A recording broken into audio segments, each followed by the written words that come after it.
दुई ठूला दल मिल्दा आत्तिएका साना दलहरूको शंका सत्य नजिक पुगेको छ। सानाहरूलाई साफ नै पार्छन् कि क्या हो भन्ने आशंका मात्र गरिएन, मुलुकलाई दुई दलीय अभ्यासतर्फ उन्मुख गराइन्छ भन्ने आशंका पनि उनीहरूको थियो र छ। यदि यो आशंका सत्यमा परिणत भए पहिलो शिकार उपसभामुख इन्दिरा राणा मगर बन्ने भएकी छिन्। समाजसेवी छवि समेत बनाएकी राणा मगर उपसभामुख निर्वाचित हुँदा उनलाई मत दिने मुख्य दल नेकपा एमाले नै थियो। कांग्रेसलाई अन्य केही दलले साथ दिए पनि उपसभामुखमा राम्रै मत अन्तरले राणा मगरले बाजी मारिन्। तर उपसभामुख राणा मगरका केही कदमहरू माथि नेपाल स्थित विभिन्न नियोग र निकायहरूले निरन्तर निगरानी गर्दै आएका थिए।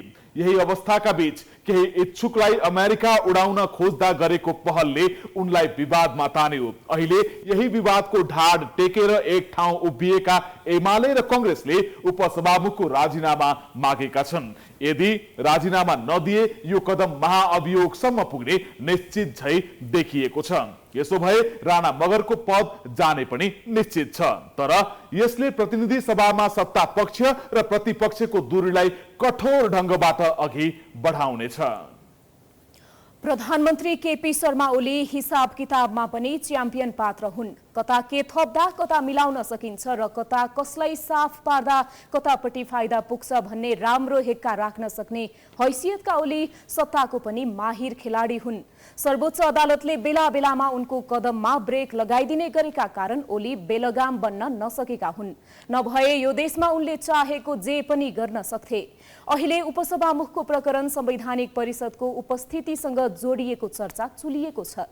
हुन पनि सत्ता पक्ष र प्रतिपक्ष 50-50 को अवस्थामा रहेको संवैधानिक परिषदबाट उपसभामुखलाई किनारा लगाउने बित्तिकै सत्ता पक्षको पल्ला भारी हुन्छ। यति मात्र हुँदा पनि सत्ता पक्षलाई धेरै कुरामा धेरै सहज हुन्छ। कांग्रेस र एमाले मिलेर सरकार बनाउनुको अन्तर्यका धेरै कुरा बाहिर आएका छैनन्। जति बाहिर आएका छन् त्यसमा पनि संविधान संशोधन प्रमुख छन्। संविधान संशोधनका लागि अगाडि बढ्दा पनि सत्ता पक्षलाई धेरै ठाउँ सहज छैन। उपसभामुख प्रकरणबाट प्रवेश गरेको सत्ता पक्षको प्रयासले अब प्रतिनिधि सभाभित्र ठूलै उथलपुथल ल्याउने निश्चित छ। किनभने राष्ट्रिय स्वतन्त्र पार्टी रासोपाका सभापति रवि लामिछानेपछि अब निशाना उपसभामुख राणा मगर बनाइदा प्रतिपक्ष दलहरूले यो रासोपामाथि मात्र नभई आफूहरू सबैमाथि आइपरेको संकटको रूपमा लिने पक्का छ। नमस्कार, प्राइम समाचारमा स्वागत छ। म विभु श्रेष्ठ। म ममता थापा। सुरु गरौं प्रमुख समाचारबाट। संसदमा नयाँ प्रकरणको प्रवेशले उपसभामुखको पद धरापमा। इन्दिरालाई हटाएर संवैधानिक परिषदमा बहुमत पुर्याउने सत्ता पक्षको रणनीति, प्रतिवादमा प्रतिपक्षी दल। सहकारी ठगीको लहरो तान्दा पहरो थर्किँदै कांग्रेस उपसभापति गुरुङमाथि छानबिनको माग।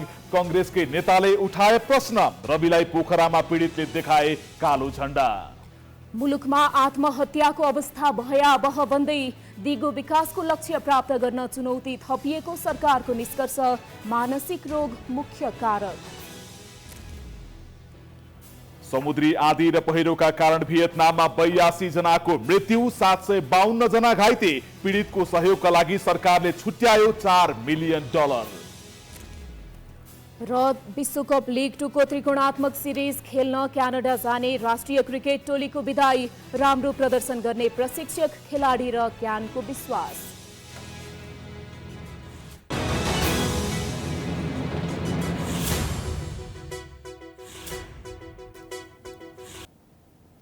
प्राइम समाचार अब विस्तारमा। सत्ता गठबन्धनले उपसभामुख इन्दिरा राणालाई हटाउने बारे छलफल गरेसँगै राजनीतिक माहौल फेरि तातिएको छ। आइतबार बसेको गठबन्धन बैठकमा उपसभामुख राणालाई हटाउने बारे छलफल भएको हो। यो सँगै उपसभामुखलाई हटाउन सत्ता पक्षले कानुनी प्रक्रिया अघि बढाउने तयारी गरेको छ। संविधानले सभामुख वा उपसभामुखलाई हटाउन सक्ने व्यवस्था धारा 91 को उपधारा 6 मा गरेको छ। उपधारा 6 मा सभामुख वा उपसभामुखको पद रिक्त हुने कारणहरू खुलाइएको छ। यस्तो अवस्थामा गठबन्धनका नेताहरूले उपसभामुख आफैले राजीनामा दिएर मार्ग प्रशस्त गर्नु उचित हुने सुझाव दिएका छन्। एमालेका सांसद गोकुल बास्कोटाले आफूमाथि प्रश्न उठ्दा राजीनामा दिएको स्मरण गराउँदै उपसभामुखलाई पनि पद छोड्न सुझाव दिए। दोषी हो वा होइन कानून वा कुनै छानबिन भए त्यसले देखाउने उनले बताए। जब यत्रो प्रश्न उठेर सदनमा पटक पटक कुरा उठिसक्यो भने यहाँ कैयौँ दृष्टान्तहरू छन् जसमध्ये म पनि एउटा हुँ। एउटा प्रश्न उठिसकेपछि मैले आफ्नो पदबाट राजीनामा दिएको थिएँ। म माथि छानबिन गरियोस्, दोषी भए प्रमाणित गरियोस्, तथ्यका आधारमा सत्य प्रमाणित गरियोस् र कारबाही गरियोस्। यो नैतिकता, यति आँट, यति साहस राजनीतिक मान्छेहरूसित हुनुपर्छ जसले लोकतन्त्रको दुहाई दिन्छौँ। संसदको बैठकको सुरुमै रासोपाले विशेष समय लिएर संवैधानिक परिषदबाट बहुमत पुर्याउन उपसभामुखलाई हटाउन खोजिएको भन्दै आपत्ति जनाएको थियो। त्यसो गरिए लोकतन्त्रको हत्या हुने भन्दै रासोपा प्रमुख सचेतक सन्तोष परियारले आपत्ति जनाएका थिए। संवैधानिक परिषदमा बहुमत पुर्याउन सत्तापक्षले उपसभामुखमाथि अनावश्यक आरोप लगाएको रासोपाको ठहर छ। माननीय उपसभामुखलाई महाअभियोग लगाउने जस्तो कुरा राजनीतिक पार्टीहरू बसेर सल्लाह गर्ने कुरा लोकतन्त्रका लागि कहिले पनि मान्य हुने छैन। सम्माननीय सभामुख, परिषदमा आफ्नो बहुमत पुग्दैन भन्ने नाउँमा यत्रो लोकतन्त्रका लागि लडेका आफूलाई मसिया भन्ने राजनीतिक पार्टीहरू गुपसुममा सल्लाह गरेर उपसभामुखलाई पदबाट हटाउने जुन कर्म गर्ने तयारी गर्दै हुनुहुन्छ, स्मरण रहोस् राष्ट्रिय स्वतन्त्र पार्टीले एउटा राजनीतिक मुद्दा गुमाउला, यो देशले एउटा सम्मानित पद गुमाउला, तर लोकतन्त्रको लागि राष्ट्रिय स्वतन्त्र पार्टी सधैँ लड्नेछ, जनताको पक्षमा लड्नेछ। प्रमुख प्रतिपक्षी दल नेकपा माओवादी केन्द्र पनि उपसभामुख इन्दिराको पक्षमा उभिएको छ। प्रतिनिधि सभाको बैठकमा बोल्दै माओवादीका सांसदहरूले विरोध जनाएका हुन्। माओवादीका प्रमुख सचेतक हितराज पाण्डेले उपसभामुख राणालाई हटाउन खोजे माओवादीले तीव्र प्रतिवाद गर्ने बताए। हाम्रो दल त्यसरी हटाउने कुराको तीव्र प्रतिवाद गर्दछ, विरोध गर्दछ। यस विषयमा स्पष्ट पार्न सम्मान्य सभामुखज्यू मार्फत म अनुरोध गर्दछु। माओवादीका सांसद हितबहादुर तामाङले उपसभामुखलाई हटाउने कुरा स्वीकार्य नहुने चेतावनी दिएका छन्। उपसभामुखज्यूको सवालमा उहाँलाई महाअभियोग लगाउने कुरो अहिले जुन चर्चामा आइरहेको छ, यदि यो भयो भने हामी खबरदार गर्न चाहन्छौँ। यो कदापि यो यस्तो खालको गलत कदम नचालियोस्, सरकारलाई म गम्भीर ध्यानाकर्षण गर्न चाहन्छु। उपसभामुखमाथि केही व्यक्तिलाई अमेरिका पठाउने भनेर अमेरिकी दूतावासमा चिठी लेखेर मानव तस्करी गर्न खोजेको आरोप लागेको छ। सदनको उपसभामुख जस्तो व्यक्तिले केही व्यक्तिहरूलाई कार्यक्रम बनाएर बाहिर पठाउने भनेको यो सानो कुरा हो र यो सम्मानित सदनको अपेक्षा होइन र यदि साँच्चै त्यो हो भने उहाँहरूले गरेका कामहरू त्यो चाहिँ मानव तस्कर होइन र। सत्ता गठबन्धनले उपसभामुख इन्दिरा राणालाई हटाउने बारे छलफल गरेसँगै राजनीतिक माहौल फेरि तातेको हो। संविधानले सभामुख वा उपसभामुखलाई हटाउन सक्ने व्यवस्था धारा 91 को उपधारा 6 मा गरेको छ। उपधारा 6 मा सभामुख वा उपसभामुखको पद रिक्त हुने 3 वटा कारण खुलाइएको छ। कमा निज प्रतिनिधि सभाको सदस्य नरहेमा तर प्रतिनिधि सभा विघटन भएको अवस्थामा आफ्नो पदमा बहाल रहेका प्रतिनिधि सभाका सभामुख र उपसभामुख प्रतिनिधि सभाका लागि हुने अर्को निर्वाचनको उम्मेद्वारी दाखिल गर्ने अघिल्लो दिनसम्म आफ्नो पदमा बहाल रहनेछन्। खमा निजले लिखित राजीनामा दिएमा र गमा निजले पद अनुकूल आचरण नगरेको भन्ने प्रस्ताव प्रतिनिधि सभाको तत्काल कायम रहेको सम्पूर्ण सदस्य संख्याको 2/3 बहुमतबाट पारित भएमा सत्ता गठबन्धनले संविधानको धारा 91 को उपधारा 6 को खण्ड ग अनुसार उपसभामुख राणालाई हटाउन चाहेको प्रष्ट देखिन्छ। प्रतिनिधि सभा नियमावलीमा पनि सभामुख वा उपसभामुखलाई पदबाट हटाउन सक्ने व्यवस्थालाई समेटिएको छ। नियमावलीको परिच्छेद 23 मा सभामुख वा उपसभामुखले पद अनुकूल आचरण नगरेको भन्ने प्रस्ताव सभामा ल्याउन सक्ने व्यवस्था छ। नियमावलीको नियम 207 मा सभामुख र उपसभामुखले पद अनुकूल आचरण नगरेको भन्ने प्रस्ताव ल्याउने व्यवस्थालाई सुनिश्चित गरिएको छ। सत्तारूढ दलका सांसदहरूले उपसभामुख इन्दिरा राणालाई पदबाट राजीनामा दिन आग्रह गरिसक्दा यो प्रकरण बढेर पद अनुकूल आचरण नगरेको प्रस्ताव संसदमा पुग्ने सम्भावना पनि बढेको छ, जसको प्रतिपक्षी दलहरूले विरोध गरेका छन्। तर सत्तापक्षीय प्रस्ताव पारित गर्न चाहिने 2/3 बहुमत रहेकाले उपसभामुखको पद धरापमा परेको छ। 2079 माघ 7 गते नेपाली काङ्ग्रेसकी उम्मेद्वार मुक्ता कुमारी यादवलाई 69 मतले पराजित गर्दै इन्दिरा राणा मगर प्रतिनिधि सभाको उपसभामुख पदमा निर्वाचित भइन्। त्यति बेला नेकपा एमाले, माओवादी र रासोपा लगायत दल सत्तारूढ गठबन्धनमा थिए भने नेपाली काङ्ग्रेस प्रतिपक्षमा। सत्ता साझेदार नेपाली काङ्ग्रेसले उपसभामुख राणा मगरको मानव तस्करी प्रकरणमा नाम जोडिएदेखि नै उनलाई संविधान बमोजिम हटाउन प्रस्ताव राख्दै आएको थियो। तर एमाले उपसभामुखको विपक्षमा उभिएन। अहिले समीकरण फेरिएको छ। अहिले काङ्ग्रेस र एमाले एक ठाउँमा छन्। त्यसैले प्रधानमन्त्री केपी शर्मा ओलीले संवैधानिक परिषदको निर्णय अनुकूल प्रक्रिया पूरा गरेर उपसभामुख हटाउनु पर्ने पक्षमा छन्। अहिलेको प्रावधान अनुसार संवैधानिक परिषदको निर्णय 50% सदस्यबाट हुन्छ। प्रधानमन्त्री अध्यक्ष रहने संवैधानिक परिषदमा प्रधान न्यायाधीश, सभामुख, राष्ट्रसभा अध्यक्ष, प्रतिपक्ष दलका नेता र उपसभामुख सदस्य रहने व्यवस्था छ। सदस्यहरूमध्ये प्रमुख प्रतिपक्षी दलका नेता पुष्पकमल दाहाल प्रचण्ड, राष्ट्रिय सभा अध्यक्ष नारायण दाहाल, उपसभामुख राणा सरकारको विपक्षमा छन्। यसो हुँदा दुवैतिर 50-50% हुने र निर्णय गर्न कठिन हुने भन्दै प्रधानमन्त्री ओलीले उपसभामुख हटाउन खोजेको प्रष्ट देखिएको छ। त्यसै रणनीति अनुरूप पहिला चुप लागेका एमाले सांसदहरूले अहिले भने उपसभामुखको राजीनामा मागिरहेका छन्। उपसभामुखज्यूले आफ्नो पदीय मर्यादा अनुकूल काम गर्न सक्नु भएन। यो सम्मानित संसदको मर्यादा र गरिमालाई कायम राख्न सक्नु भएन। त्यस कारणले गर्दाखेरि उहाँले आजसम्म मैले हेरेको थिएँ, यो धेरै लामो समय पनि भयो, करिब 3-4 महिनाको यो अवधिमा उहाँले सोच विचार गर्नु होला, उहाँ आबद्ध रहेको पुरानो दलसँग पनि बसेर छलफल गर्नु होला र यसपछि निकास दिनु होला भन्ने हामीलाई लागेको थियो। आज यतिका समयसम्म हामी हेऱ्यौँ, यसमा कुनै पनि कदम नचालेपछि स्वाभाविक रूपले यो अब बाहिर बजारको चासोको विषय बन्यो, संसदभित्रको विषय पनि बन्न सुरु गरेको हो भन्ने मलाई ठानेको छु।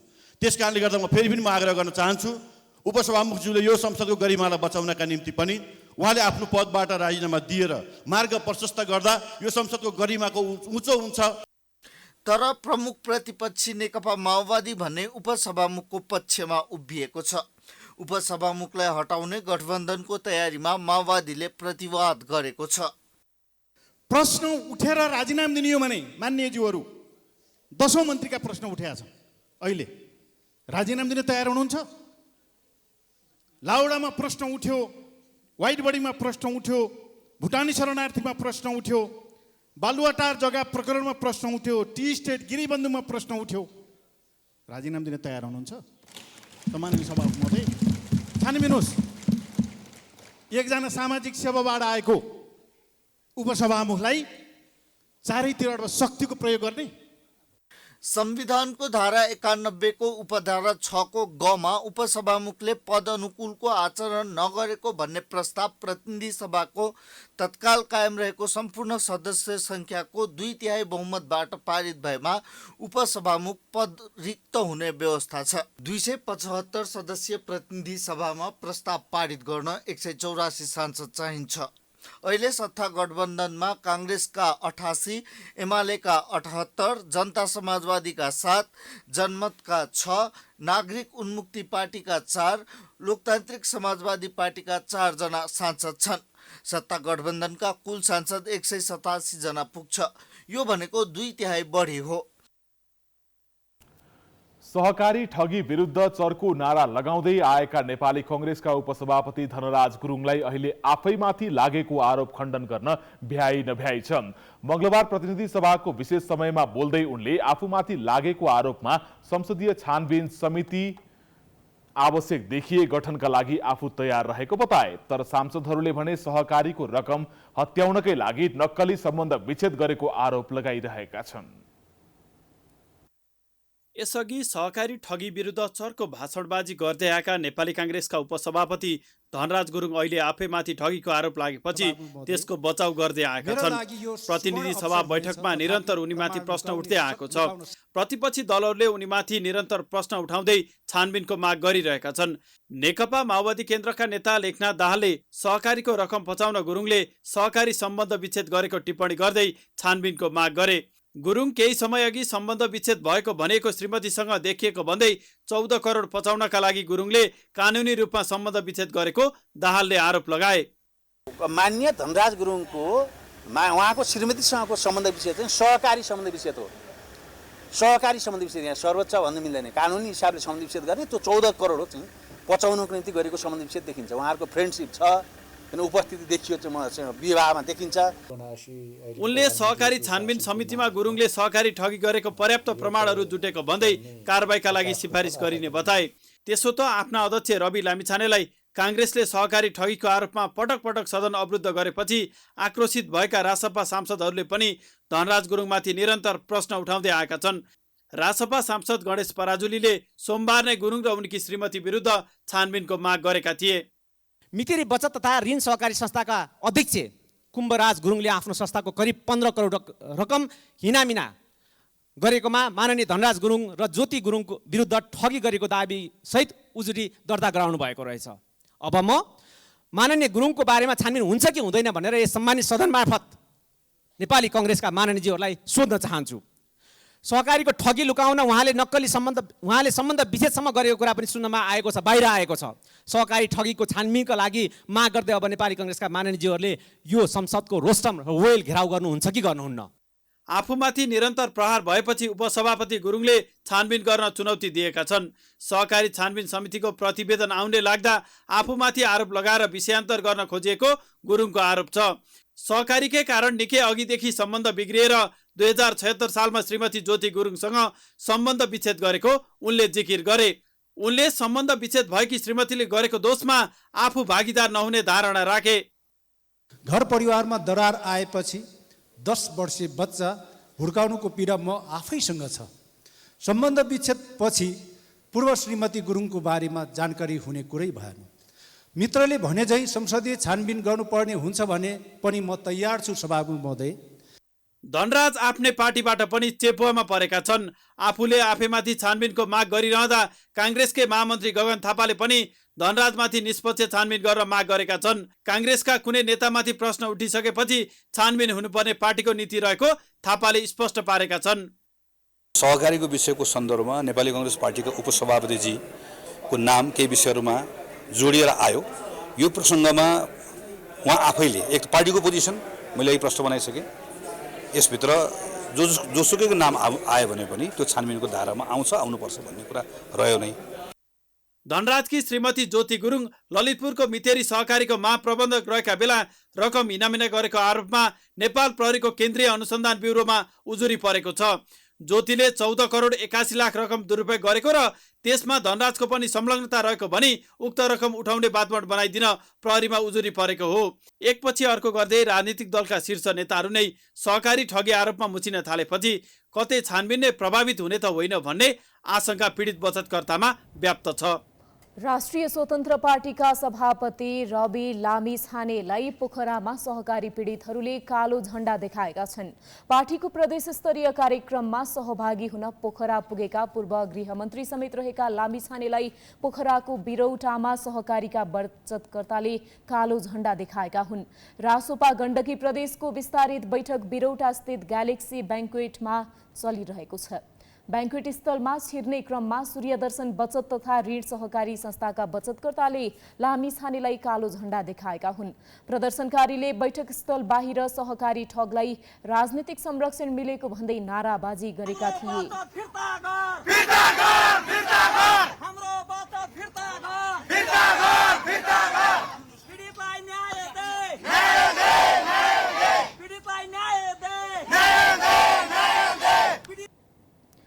सूर्यदर्शन सहकारी ठगी प्रकरणमा गोर्खा मिडिया नेटवर्कका अध्यक्ष जीबी राई सहित सहकारीका पूर्व र वर्तमान सञ्चालक तथा कर्मचारी गरी 19 जनालाई प्रतिवादी बनाएर प्रहरीले 1 अर्ब 11 करोड रुपैयाँ बिगो मागदावी सहित 2080 असोज 18 मा कास्की जिल्ला अदालतमा मुद्दा दायर गरेको छ। प्राइम समाचार जारी छ, हामी विश्रामपछि आउँछौं।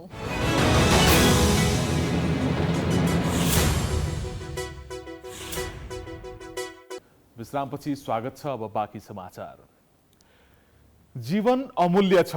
जिन्दगी जिउन जानेका र जिउने कला सिकेकाहरू यसै भन्छन्। तर समाजभित्रको अर्को अध्यारो पाटोका दृश्य फरक छन्, जहाँ जिन्दगीमा निराशा बाहेक केही भेटिँदैन। पछिल्लो समय नेपाली समाजमा पनि भयावह बन्दै गएको यो पाटोले धेरैको जीवन टुङ्ग्याउँदै आएको छ। नेपालमा बढ्दो यो कहाली लाग्दो अवस्थाका कारण पछिल्लो आर्थिक वर्षमा मात्र 7,000 बढीले आत्महत्या गरेर आफ्नो इहलीला समाप्त गरेका छन्।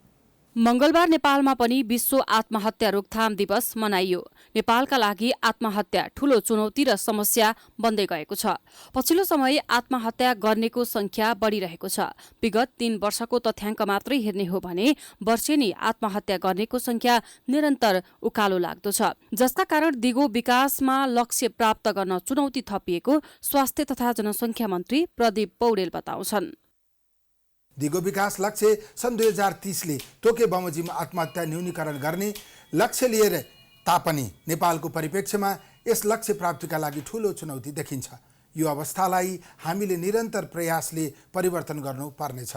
आत्महत्या रोकथामका लागि बहुक्षेत्रीय सहकार्य र प्रतिबद्धताका साथै न्याय, सुशासन र समन्वयात्मक प्रयास आवश्यक छ। तथ्याङ्कलाई आधार मान्ने हो भने नेपालमा हरेक दिन 20 जनाले आत्महत्या गर्ने र सो संख्याभन्दा धेरैले आत्महत्याको प्रयास गर्ने तथ्याङ्क छ। नेपाल प्रहरीको तथ्याङ्क अनुसार आर्थिक वर्ष 2080-81 को तथ्याङ्कमा 7,194 जनाले आत्महत्या गरेका छन्, जबकि 2071-72 मा वार्षिक 4,332 जनाले आत्महत्या गरेको तथ्याङ्क छ। यसरी आत्महत्या गर्नेमा 38.80 मानसिक रोग र 27.80% मानसिक तनावमा रहेको देखिएको छ।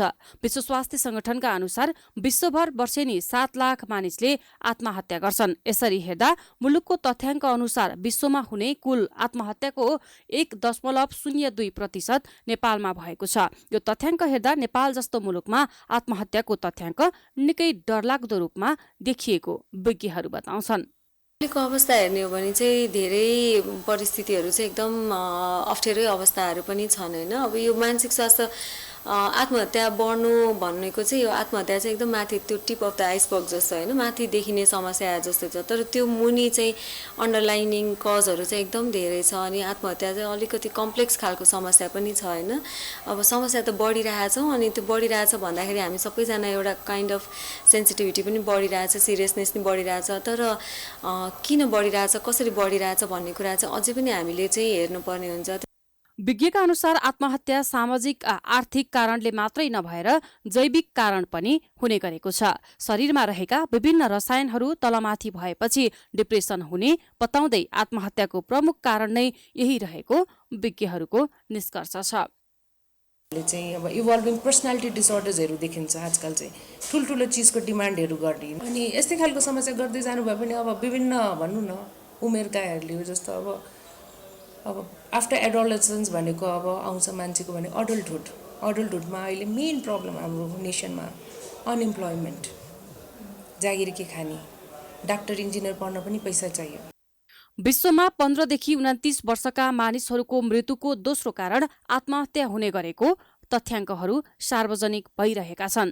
प्राणघातक रोग, HIV एड्स, क्यान्सर, मलेरिया, स्तन क्यान्सर र आपराधिक घटनाबाट भन्दा पनि आत्महत्याबाट धेरै मानिसले ज्यान गुमाइरहेका तथ्याङ्कका कारण चुनौतीपूर्ण देखिएको छ। यो कहाली लाग्दो तथ्याङ्क न्यूनीकरणका लागि पहल नै नगर्नु भन्दा केही प्रयास सरकारी तथा गैर सरकारी निकायबाट हुन आवश्यक छ। सधैँजसो हवाई यात्रु एयरलाइन्सका कर्मचारी लगायतको बिदाई हुने विमानस्थलमा मंगलबार एक भव्य बिदाई कार्यक्रम सम्पन्न भयो। तर बुद्ध एयरको विमानस्थल स्थित ह्याङ्गरमा तामझाम सहित न त यात्रुको बिदाई थियो न त कुनै भिआइपीको। बिदाई कार्यक्रम थियो बुद्ध एयरको ATR 42 जहाजको। नेपाली हवाई उडान इतिहासमा नै पहिलो पटक ATR जहाजको बिदाई गरिएको हो। मंगलबार त्रिभुवन विमानस्थल स्थित बुद्ध एयरको ह्याङ्गरमा विदाईको माहौल बनिरहेको थियो। माउन्टेन फ्लाइटका लागि त्रिभुवन विमानस्थलबाट बुद्ध एयरको 9NIAN भिआइपी सहितको टोली बिहान 11 बजे उडान भरेको थियो। बुद्ध एयरको ह्याङ्गरमा ATR कम्पनीका अन्तर्राष्ट्रिय प्रतिनिधि, बुद्ध एयरका कर्मचारी लगायतका व्यक्तिहरू पर्वतीय उडानका लागि उडेको बुद्ध एयरको 9NAIN विमान ल्यान्डिङको पर्खाइमा थिए। करिब 45 मिनटको उडानपछि बुद्ध एयरको 9NAIN ATR विमानस्थलमा अन्तिम उडान भरेर ल्यान्ड गर्दै थियो। नेपाली आकाशमा 16 वर्ष अघि पर्वतीय उडानबाट सुरु गरेको उक्त जहाज अन्तिम उडान पनि पर्वतीय उडान गर्दै ल्यान्ड गरे पश्चात पानीको फोहरासहित सम्मान गरी विमानको बिदाई गरिएको हो।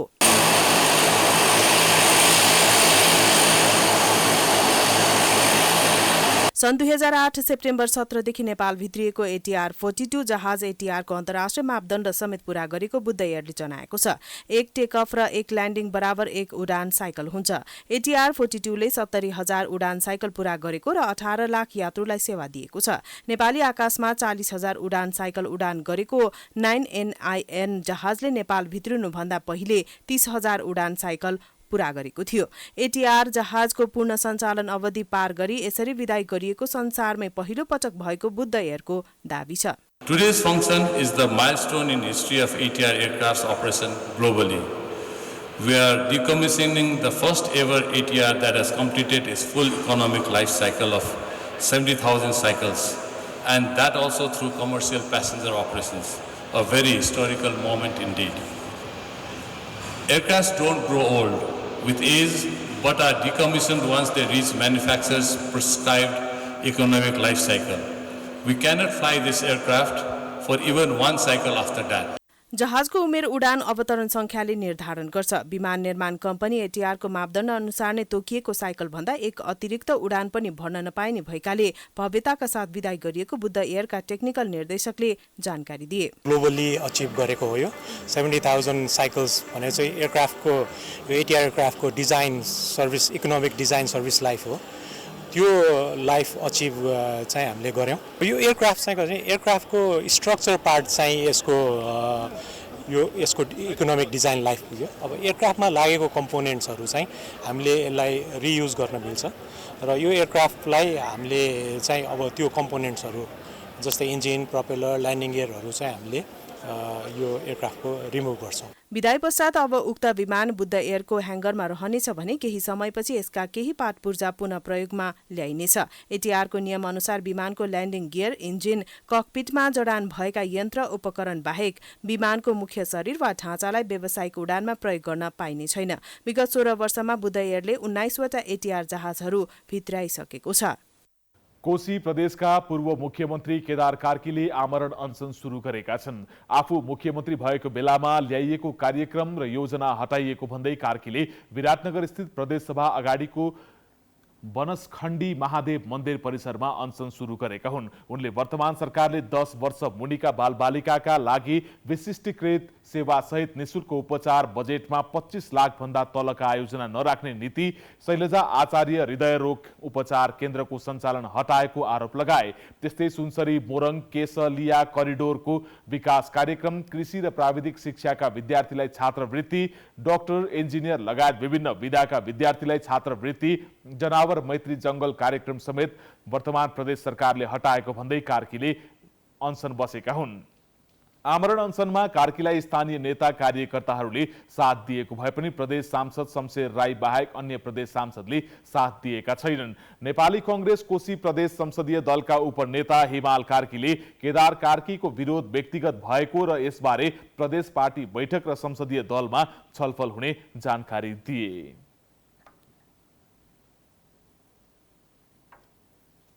उहाँले जुन अभियान सञ्चालन गरिरहनु भएको छ त्यसमा नेपाली कांग्रेस संसदीय दलले स्वामित्व लिँदैन। उहाँले अस्तिको दिन संसदीय दल र नेपाली कांग्रेस प्रदेश कार्य समितिमा जानकारी गराउनु भएको छ। छलफलको विषय चाहिँ बन्छ। गठबन्धन कसरी असर पर्छ? दलले उपचार निर्णय गर्न बनेको गठबन्धन, अब एकजना व्यक्तिको अभियानले गठबन्धनलाई असर पर्दैन। यसमा हामी संसदीय दलले स्वामित्व पनि लिएका छैनौँ। उहाँको व्यक्तिगत आजका मितिसम्म उहाँले गरेको अभियान उहाँको व्यक्तिगत हो। कोशीको सत्तारूढ गठबन्धन मध्येको कांग्रेसका प्रदेश सांसद समेत रहेका पूर्व मुख्यमन्त्री कार्कीले वर्तमान कोशी प्रदेश सरकार विरुद्ध आमरण अनसन सुरु गरेको भए पनि कोशी कांग्रेसले त्यसको स्वामित्व नलिने जनाएको छ। कार्कीको अनसन रोक्न जिल्ला प्रशासन कार्यालय मोरङले प्रदेश सभा भवन परिसरको स्थानलाई निषेधित क्षेत्र घोषणा समेत गरेको थियो, तर उनी निषेधित क्षेत्रभित्रै अनसन बसेका छन्। प्राइम समाचार जारी छ, हामी विश्रामपछि आउँछौं।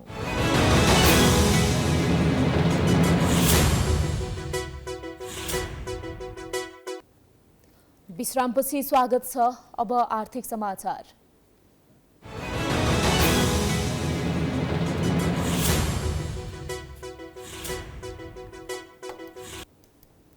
देशको आर्थिक नियमनको सर्वोच्च निकाय नेपाल राष्ट्र बैंक विगत 5 वर्षदेखि महाप्रसाद अधिकारीले हाँकिरहेका छन्। राष्ट्र बैंकको 17औं गभर्नरका रूपमा 2076 चैत्र 24 गते नियुक्ति पाएका अधिकारीले नेपालको वित्तीय क्षेत्रले सम्झिरहने गरी धेरै कर्महरू गरिरहेका छन्। मुलुकको आर्थिक अवस्था अनुकूल नभई प्रतिकूल छ। यसबारेमा खुलेर धेरै कुरा नभए पनि बजारमा देखिएका लक्षण र कारणहरूले पनि यसलाई प्रष्ट पारेको छ। तर कुनै समय श्रीलङ्का र पाकिस्तानको हालतमा नेपालको अर्थतन्त्र पुग्दैछ भनेर चलाइएको हल्लालाई निराधार बनाउन राष्ट्र बैंकको वर्तमान नेतृत्व सफल भयो। अहिले पनि बजारमा देखिएको तरलतालाई व्यवस्थापन गर्न लागि परेको राष्ट्र बैंक आर्थिक क्षेत्रमा देखिएको समस्यालाई सम्बोधन गर्न सक्रिय छ। अर्थतन्त्रको पछिल्लो अवस्था मिश्रित रहेको छ। आर्थिक वर्ष 2080-81 को 11 महिनासम्मको तथ्याङ्क अनुसार मुद्रास्फीति लक्षित सीमाभित्र रहेको र बाह्य क्षेत्र सबल रहेको छ। ब्याङ्किङ प्रणालीमा अधिक तरलता रहेका कारण निक्षेप र कर्जाको ब्याज दर घट्दो क्रममा रहेका छन्। समस्याले घेरिएको छ नेपालको अर्थतन्त्र, तर यो समस्याको सम्बोधनका लागि राष्ट्र बैंकले हरेक मौद्रिक नीतिलाई सापेक्ष बनाउँदै आएको छ। सरकार र राष्ट्र बैंक बीचको समन्वय सहज बन्दा त्यसको प्रभाव मुलुककै अर्थतन्त्रमा सकारात्मक पर्ने गरेको छ। नेपाल राष्ट्र बैंकका गभर्नर महाप्रसाद अधिकारीले अहिले प्रधानमन्त्री र अर्थमन्त्रीसँगको समन्वयमा नै काम गर्दै आएका छन्। रु 2 करोडसम्मको लघु घरेलु साना तथा मझौला उद्यम, कृषि र स्वदेशी कच्चा पदार्थमा आधारित उद्योगलाई प्रभाव हुने कर्जामा आधार दरमा 2% बिन्दुभन्दा बढी प्रिमियम थपेर ब्याज निर्धारण गर्न नपाउने व्यवस्थामा कृषिका लागि सहयोगी उद्योग, कृषि औजार उत्पादन, सूचना प्रविधि, पर्यटन लगायत आन्तरिक उत्पादनसँग सम्बन्धित क्षेत्रहरू थप गर्ने गरी पुनरावलोकन गरिनेछ। प्राइभेट इक्विटी तथा भेन्चर क्यापिटलले लगानी गरेको संस्था कुनै कारणवश कर्जा चुक्ता गर्न नसकी कालो सूचीमा पर्ने अवस्था आएमा लगानी गर्ने प्राइभेट इक्विटी तथा भेन्चर क्यापिटललाई कालो सूचीमा नपर्ने व्यवस्था गरिनेछ। गभर्नरको काम राष्ट्र बैंकले निष्कासन गर्ने नोटमा हस्ताक्षर गर्ने मात्र पक्कै होइन। यही बुझेका गभर्नर अधिकारीले देशको अर्थतन्त्रलाई गलत मार्गमा जान नदिन यथाशक्य मेहनत गर्दै आएका छन्। नेपालको अर्थतन्त्रमा देखिएका कमी कमजोरी सुधार्न प्रयासरत रहेका अधिकारीले चाँडै अर्थतन्त्र सही ट्र्याकमा आउने प्रष्ट पार्दै आएका छन्। मूल्य तथा बाह्य क्षेत्र स्थिरता र वित्तीय स्थायित्व कायम भए समष्टिगत आर्थिक स्थायित्व प्रवर्धन हुने, वित्तीय मध्यस्थता प्रभावकारी हुने, वित्तीय समावेशीकरण बढ्ने, भुक्तानी प्रणाली थप आधुनिक, सुरक्षित र भरपर्दो हुने तथा नेपाल सरकारले लिएको आर्थिक लक्ष्य हासिल गर्न सहयोग पुग्ने अपेक्षा गरिएको छ। तर 2078 चैत 24 मा तत्कालीन सरकारले गभर्नर अधिकारीलाई निलम्बन गरेको थियो। तर गभर्नर अधिकारी आफूलाई गैर कानुनी, बदनियतपूर्ण र पूर्वाग्रही रूपमा जाँचबुझ समिति गठन गरी निलम्बन गरिएको भन्दै त्यसको खारेजी माग गरी सर्वोच्च अदालत पुगे। सर्वोच्चले गभर्नर अधिकारीलाई कारबाही गर्ने निर्णय तत्काल कार्यान्वयन नगर्न अल्पकालीन आदेश दियो। यो आदेशपछि पुनः अधिकारी राष्ट्र बैंक फर्किए र आफ्नो जिम्मेवारीलाई अहिलेसम्म निरन्तर राखेका छन्। 2072 सालको पुसमा नेपाल राष्ट्र बैंकबाट अवकाश पाएका अधिकारी 2073 सालको असारमा लगानी बोर्ड नेपालको प्रमुख कार्यकारी अधिकृत CEO मा नियुक्त भएका थिए। लगानी बोर्डमा रहँदा अधिकारीले 2 पटक भव्यताका साथ नेपाल लगानी सम्मेलन गरे, जसमार्फत उनले वैदेशिक लगानी भित्र्याउन प्रभावकारी काम गरेको चर्चा अर्थ क्षेत्रमा गर्ने गरिन्छ। यसअघि नेपाल राष्ट्र ब्याङ्कमा 30 वर्ष कार्य गरेका अधिकारीले तत्कालीन समयमा ब्याङ्कको संस्थागत सुशासनलाई धेरै महत्त्व दिएर काम गरेका थिए। ब्याङ्क तथा वित्तीय संस्थाको सुपरिवेक्षणको लागि कडा नियमहरू बनाउन पनि अधिकारीकै हात थियो। भारतबाट चार्टर्ड अकाउन्टेन्सी CA गरेका अधिकारीले त्रिभुवन विश्वविद्यालयबाट बिजनेस एडमिनिस्ट्रेसनमा स्नातकसम्मको अध्ययन गरेका थिए। अब खेलकुद समाचार।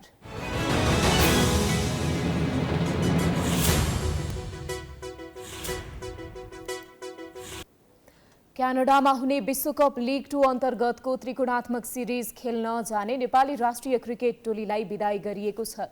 नेपाल क्रिकेट संघ क्यानले आज काठमाडौँमा राष्ट्रिय क्रिकेट टोलीलाई बिदाई गरेको हो। क्यानले रोहित कुमार पौडेलको कप्तानीमा 16 सदस्यीय टोलीको घोषणा समेत गरिसकेको छ। विश्वकप लीग 2 अन्तर्गतको 1 दिवसीय सिरिजमा घरेलु टोली नेपाल र ओमान सहभागी हुँदैछन्। बिदाई कार्यक्रममा राष्ट्रिय क्रिकेट टोलीका मुख्य प्रशिक्षक मोन्टी देसाईले सबै खेलाडीले आफ्नो भूमिकालाई बुझ्दै राम्रो क्रिकेट खेल्ने बताए। उनले नेपाली टिमका लागि भएको प्रशिक्षण पनि राम्रो भएकाले नतिजा पनि राम्रो आउने विश्वास व्यक्त गरे। टोलीका लेग स्पिनर सन्दीप लामिछानेले अहिलेको सिरिज निकै महत्त्वपूर्ण भएकाले राम्रो खेल having reflected that and having had a lot of conversation with all our leaders within the team, and again I say that each and every individual cricketer who is representing the nation is in many ways a leader, because he is leading his own role and ensuring that he wants to contribute towards the nation. Not only for personal views ko lagi, tara for the betterment of Nepal cricket, for the future of Nepal cricket as well.